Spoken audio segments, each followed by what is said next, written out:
कई बार हम चोरी, लूट, डकैती इसमें अंतर नहीं कर पाते हैं। हमारी कोई कीमती चीज़ हो और वो गायब हो जाए, उसके बारे में हमें पता ना चल पाए, तो वो चोरी की श्रेणी में आती है। हमारी कोई कीमती चीज़ है और उसको छीना जा रहा है या छीनने की कोशिश की जा रही है और हम उसका विरोध कर रहे हैं और सामने 4 से कम व्यक्ति हैं, तब वो लूट की श्रेणी में आती है।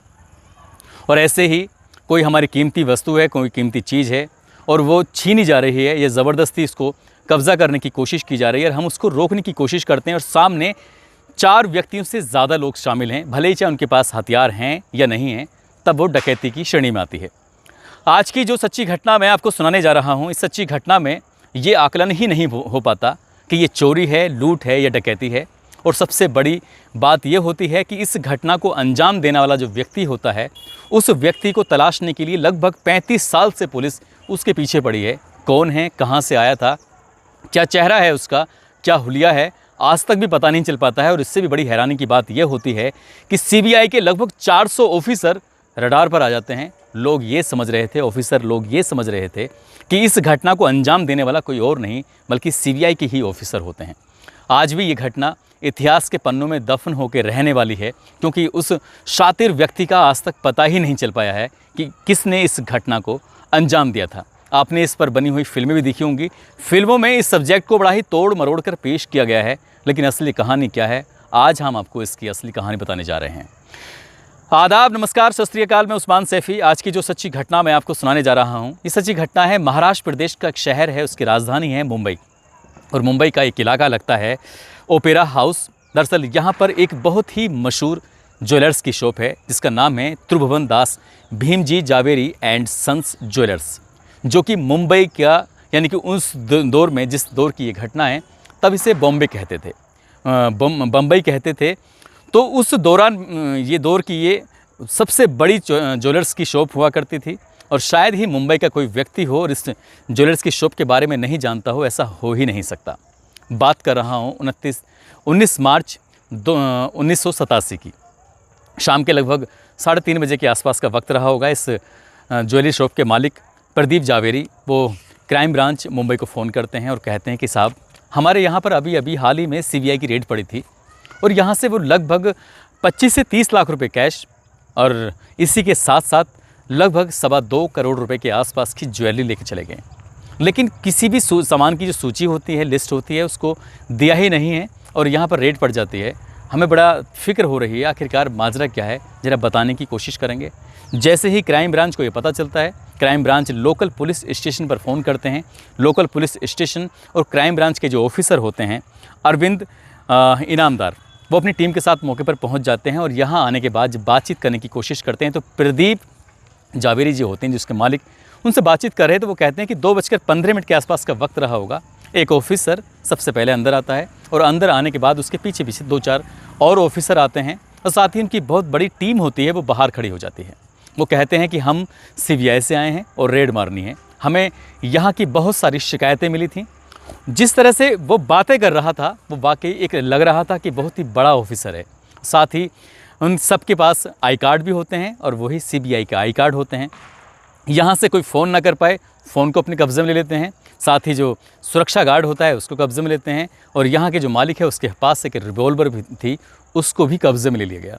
लगभग 45 मिनट तक एक एक चीज़ को, एक एक वस्तु को बड़ी ही बारीकी से खंगाला जाता है और खंगालने के बाद हर एक ज्वेलरी होती है, उस ज्वेलरी को पिन्नी के अंदर बाकायदे बड़े तरीके के साथ पैक करते हैं और हर एक पर लिखा जाता है और उसको पैकिंग करने के दौरान एक एक चीज़ की लिस्ट भी तैयार की जाती है। 45 मिनट तक ऐसे चलता रहता है। मौके पर लगभग 25 या 30 लाख रुपए का कैश मिलता है और लगभग 2.25 करोड़ रुपए के आसपास की ज्वेलरी होती है। वो बड़े ही आसानी से यहाँ से चले जाते हैं। जब यहाँ से जा रहे थे तब प्रदीप जावेरी ने कहा था कि साहब, मुझे लिस्ट तो दे दीजिए, आपके पास कितना सामान है, यहाँ से कितनी चीज़ें आप लेके जा रहे हैं।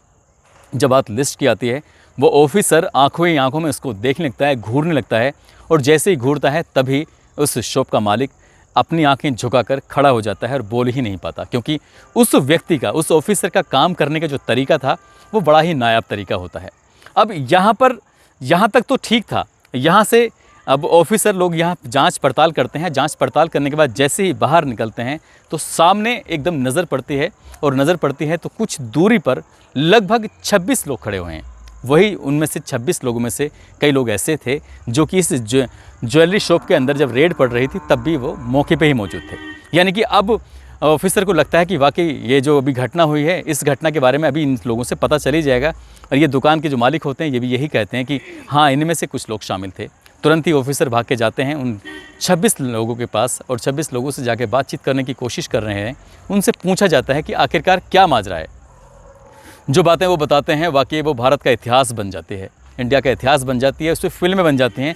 लोग सोचने पर मजबूर हो जाते हैं कि हमारे देश में इतने शातिर लोग भी पड़े हुए हैं, इतना शातिर जिसकी कहानी, जिसके किस्से, जिसकी बातें आज भी लोगों की ज़ुबान पर मुंबई शहर में, ख़ासकर इस ओपेरा हाउस के इलाके में मशहूर हो गई है। दरअसल वो बताते हैं कि साहब, हम लोग CBI के लोग हैं और हमें आज ही नौकरी पर रखा गया है, आज ही नौकरी पर रखा गया है। और उसके बाद आगे की कहानी एक एक व्यक्ति से पूछी जाती है, उन सबको हिरासत में लिया जाता है। हिरासत में लेने के बाद वो कहते हैं कि जो हमारे मेन मुखिया हैं, मेन मालिक हैं, मेन ऑफिसर हैं, वो सामान लेके यहाँ से जो इकट्ठा सामान किया था वो लेकर अपनी गाड़ी में चले गए हैं और कह रहे थे कि हमें दूसरी जगह रेड मारनी है। कई सारी टीमें हैं जो हमारी काम कर रही हैं। अब बस उसका पता लगाने की पुलिस कोशिश कर रही थी। सब के सब यानी कि 26 के 26 जब पुलिस ने हिरासत में लिए, उनसे पूछताछ की जाती है तो अब निकलते हैं चौंकाने वाली बात। दरअसल मुंबई का एक बहुत मशहूर होटल है ताज होटल। ताज होटल के 415 नंबर कमरे में 17 मार्च 1987 को एक व्यक्ति आता है और वो अपना नाम बताता मोहन सिंह। मोहन सिंह के नाम से वो एक कमरा बुक कराता है और कमरा बुक कराने के बाद 415 नंबर में तभी वहाँ से वो जाता है टाइम्स ऑफ इंडिया के ऑफिस। और टाइम्स ऑफ इंडिया के ऑफिस जाने के बाद एक इश्तिहार देता है और इश्तिहार में लिखवाता है कि dynamic graduates for intelligence officer post and security officer post, इसके लिए हमें कुछ बंदों की ज़रूरत है। और जैसे ये इश्तिहार निकलता है तो उनको 18 मार्च को बुलाया जाता है ताज के इंटरकॉन्टिनेंटल इलाके में। वहीं एक जगह है जो ताज होटल में ही है, वहाँ उनको रिपोर्ट करने के लिए बुलाया गया था। 18 तारीख को सुबह 10 बजे से शाम 5 बजे तक रिपोर्ट करनी थी, यानी कि इंटरव्यू होना था। पूरे जहाँ तक कि वो टाइम्स ऑफ इंडिया जाता है, जहाँ तक उसकी पहुँच थी, जो लोग उसे पढ़ रहे थे, लगभग 50 लोग इंटरव्यू देने के लिए आ जाते हैं। और ये मोहन सिंह इन सब व्यक्तियों का, इन सब लोगों का इंटरव्यू करता है। इंटरव्यू करने के लिए यहाँ से एक व्यक्ति को बिठाया जाता है और वो व्यक्ति कहता है कि नरीमन पॉइंट है, वहाँ के पास एक मित्तल टावर्स है, वहाँ मित्तल टावर्स के पास जाना है, वहाँ पर आपका इंटरव्यू चल रहा है। 50 के 50 लोगों का इंटरव्यू होता है, उसमें लड़कियां भी शामिल होती हैं और बड़े ब्रिलियंट लोग होते हैं। उन ब्रिलियंट लोगों से तमाम तरह के ऐसे सवाल किए जाते हैं जो देश की सुरक्षा से जुड़े हुए थे, जो CBI से रिलेटेड थे या पुलिस ऑफिसर से रिलेटेड थे। और वो जो खूबसूरती से जवाब दे रहे थे उनका सिलेक्शन हो रहा था और कुछ लोगों को मना करने वाले थे। यानी कि शाम 5 बजे के बाद रिजल्ट आने वाला था। जो व्यक्ति होता है जिसका नाम मोहन सिंह होता है, वो शाम के 5 बजे के बाद रिज़ल्ट घोषित कर देता है कि 26 ये लोग हमने सेलेक्ट कर लिए गए हैं और ताज होटल पे ही आपको, जो इसका इंटरकॉन्टिनेंटल है, यहाँ पर आके आपको रिपोर्ट करनी है सुबह, यानी कि 19 तारीख की सुबह लगभग 10 बजे के आसपास। ताज होटल में ही बातचीत करते हैं, एक लग्जरी बस का इंतज़ाम किया जाता है और यहीं से पता चलता है इन 26 के 26 लोगों को कि हमें एक रेड डालनी है, यानी कि हमें एक टेस्ट करना है कि रेड पड़ती कैसे है, इस रेट को देखना है। और जैसे ही रेट पड़ने वाली बात आती है तो यहाँ से ये लग्जरी बस के अंदर बैठते हैं और वो ओपेरा हाउस का वो इलाका चुनते हैं जहाँ पर ये सबसे बड़ी ज्वेलरी शॉप होती है। और यहाँ पर जाने के बाद ये व्यक्ति सबसे आगे होता है, मोहन सिंह। बाकी इसके पीछे 6, 7, 8, 10 लोगों की टीम होती है। कुछ लोगों को इस ज्वेलरी शॉप के इर्द गिर्द खड़ा कर दिया जाता है, ये बताने के लिए कि कोई भी बाहर का व्यक्ति अब अंदर प्रवेश न करे और अंदर का व्यक्ति कोई बाहर ना आए।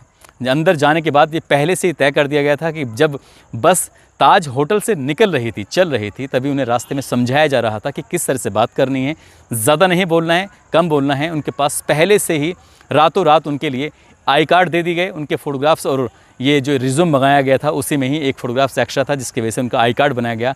वही CBI का गले में जो पट्टा पड़ा हुआ था, देखने के बाद किसी का भी जाहिर सी बात है सीना गर्व से चौड़ा हो जाएगा कि अभी कल ही तो इंटरव्यू हुआ था, आज उनकी नौकरी लग गई। और जैसे ही वो उस शॉप के अंदर जाते हैं तो जैसे जैसे बताया गया था किस किस को कब्जे में लेना है, वहाँ जो भी काम कर रहे हैं लोग, कर्मचारी लोग, उन सबको एक साइड में लगा दिया जाता है। कहा जाता है कि किसी ने होशियारी करने की कोशिश की, किसी ने अपनी तरफ से बात बताने की या फ़ोन करने की कोशिश की, क्योंकि वो ज़माना ऐसा था ना, उन दोनों मोबाइल हुआ करता था, महज लैंडलाइन फ़ोन हुआ करता था, वो भी इक्का दुक्का फ़ोन होता था और बहुत ज़्यादा लोगों पे भी नहीं होते थे।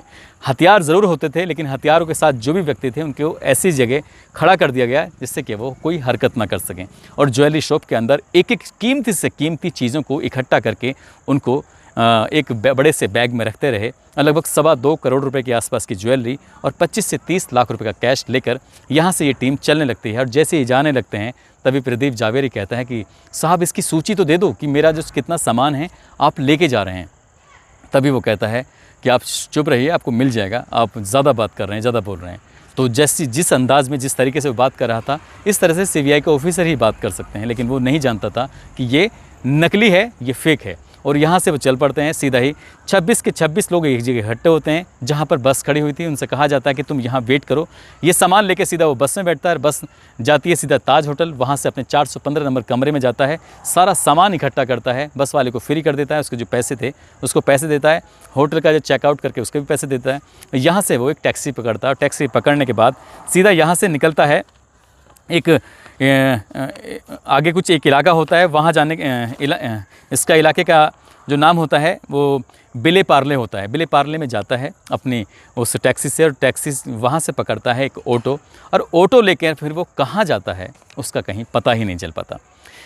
जो ये अरविंद इनामदार होते हैं वो अपनी टीम के साथ, यानी कि मुंबई क्राइम ब्रांच हो या फिर कोई लोकल पुलिस हो या ऐसी कोई संस्था हो जहाँ जहाँ जांच पड़ताल नहीं हो रही थी, लेकिन जिस तरह से उसने घटना को अंजाम दिया, एक अकेला व्यक्ति 26 लोगों का सिलेक्शन करता है, टाइम्स ऑफ इंडिया में इश्तिहार देता है और उनका इंटरव्यू भी कर लेता है, सारे काम वो अकेला कर लेता है। वही टीम बनाकर सारा काम कर रहा था और लगभग इतनी बड़ी इस डकैती को कहें, चोरी कहें या लूट कहें, इसको अंजाम दे देता है। किसी को कानों कान खबर भी नहीं लगती है। जब टाइम्स ऑफ इंडिया का इश्तिहार वही लड़के दिखा रहे थे जो पुलिस ने पकड़े थे, क्योंकि उनका भी उसने पूरी तरह से बेवकूफ़ बना दिया था और वो भी इस घटना में शामिल हो गए थे। उन्हें पता ही नहीं था कि हम इस घटना में शामिल हो चुके हैं। अब जिस तरह का काम करने का तरीका था उससे लग रहा था कि सीबीआई का ऑफिसर है। उसका चेहरा, उसका हुलिया तैयार किया गया और उसने जो ताज होटल में अपना एड्रेस लिखवाया था वो लिखवाया था केरल के त्रिवेंद्रपुरम का। अब वहाँ पर एक व्यक्ति होता है, उस व्यक्ति जॉर्ज को ये लगता है कि शायद ये वही व्यक्ति है। उसको जॉर्ज को पुलिस पकड़ के भी लेके आती है, जांच पड़ताल करती है, लेकिन पता चलता है कि जिस दिन ये घटना को अंजाम दिया जा रहा था जॉर्ज दरअसल त्रिवेंद्रपुरम में ही था, लेकिन वो इस घटना में शामिल नहीं था। कौन था फिर शामिल? फिर पुलिस एक बार और सीबीआई ये सब मिलकर जांच पड़ताल करते हैं और देश के लगभग 400 ऑफिसरों की सूची तैयार की जाती है जो सीबीआई में होते हैं। उसी कदकाठी, उसी चेहरे को, क्योंकि चेहरा भी देख चुके थे, कदकाठी भी देख चुके थे, 26 लोग वो ताज होटल के लोग, साथ ही उस ज्वेलरी शॉप में जो काम करने कर्मचारी थे और मालिक थे वो लोग, और बस का ड्राइवर, ऑटो ड्राइवर और टैक्सी ड्राइवर, सभी ने उसका चेहरा देखा था। ऐसा चेहरा मिलाने की कोशिश की गई उन 400 ऑफिसरों में, लेकिन मिल ही नहीं पाता। आखिरकार वो कौन था, कौन नहीं था, आज तक भी इस घटना को घटे हुए लगभग 35 साल का समय हो चुका है, लेकिन ये घटना को अंजाम किसने दिया है पता ही नहीं चलता। इसके बाद सूचना मिलती है पुलिस को कि दुबई में एक ऐसा व्यक्ति है जिसने इस घटना को अंजाम दिया था। पुलिस दुबई जाती है और फिर दुबई ही नहीं बल्कि भारत के अलग अलग हिस्सों में जाकर उस व्यक्ति को तलाश किया जाता है। लगातार आज भी सूचनाएं मिलती हैं कि जिस व्यक्ति ने 1987 में इस घटना को अंजाम दिया था उस व्यक्ति को यहाँ पर देखा गया है। वो व्यक्ति आज तक भी नहीं मिलता है। वो वाकई बहुत शातिर किस्म का चोर है। इस पर एक फ़िल्म बनी थी स्पेशल 26, और साउथ में भी एक मूवी बनी है, और साथ ही एक फ़िल्म आई थी खेल में एक छोटा सा पार्ट इस घटना का दिया था, लेकिन उसमें भी पूरी तरह से तीनों फिल्मों के अंदर ये पूरी घटनाक्रम के बारे में इस तरह से नहीं बल्कि अपने तरीके से बताया जाता है। थोड़ा सा मिर्च मसाला लगा के उसमें दिखाया गया था कि कई सारे लोग थे जो इस डीलिंग को कर रहे थे। उसमें अक्षय कुमार के साथ और भी कई लोग जैसे अनुपम खेर या और भी 2-3 लोग होते हैं, लेकिन वो 2-3 या 4 लोग नहीं थे, सिर्फ अकेला था जिसका नाम मोहन सिंह होता है। मोहन सिंह नाम इसलिए लिया गया क्योंकि उसने ताज होटल के अंदर अपना नाम मोहन सिंह ही लिखवाया था, जो भी आईडी दी थी वो भी। और जितने भी जब ये रेड डालने की जा रहा था तो वहाँ पर उसने दुकान में जो कागज़ दिखाए थे वो भारत सरकार से अप्रूव्ड कागज़ थे। उसके पास इतनी सारी चीज़ें थीं, यानी कि उस व्यक्ति के बारे में यही कहा जा रहा है कि वो व्यक्ति वाकई बहुत ही शातिर किस्म का इंसान रहा है। दोस्तों, इस घटनाक्रम को सुनाने का उद्देश्य किसी को परेशान करना नहीं है, किसी का दिल दुखाना नहीं है, बल्कि आपको जागरूक करना है, आपको सचेत करना है। और जाते जाते कुछ लोगों के जन्मदिन हैं, जिसमें गोपाल हैं, शर्मा हैं बरेली से, राजस्थान से विजय जायसवाल हैं। इन लोगों को जन्मदिन की बहुत सारी शुभकामनाएं, बहुत बहुत मुबारकबाद। साथ ही अयान अंसारी, शिव कुमार, प्रदीप यादव, हनुमान, शहबाज, अनुराग यादव, महेंद्र कुमार, सुमित, प्रीति कुमारी गाज़ीपुर से, प्रमोद कुमार गुप्ता बिहार से, इंतज़ार, रामलाल गुज्जर, मुबारक अली, अभय सिंह, भूषण पटेल, नाबिल खां हुसैन, इन सब लोगों ने नाम लेने की अपील की थी। आप सभी का दिल की गहराइयों से धन्यवाद। आप सब लोग अपना ख्याल रखें, सुरक्षित रहें। जय हिंद, जय भारत।